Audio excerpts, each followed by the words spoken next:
по-перше, моє прізвище в бюлетені буде, але я вважаю, що всі кандидати в президенти не мають права сьогодні виступати з трибун з оркестрами і музикальним супроводженням, не мають права сьогодні вести просто популістську традиційну виборчу кампанію.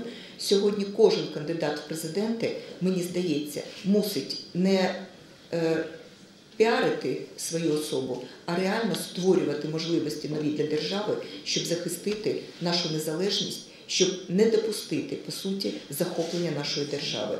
Якщо в Україні на східних територіях почалася війна Росії проти України, то вести на цьому фоні виборчі кампанії з танцями і піснями – це кощунственно.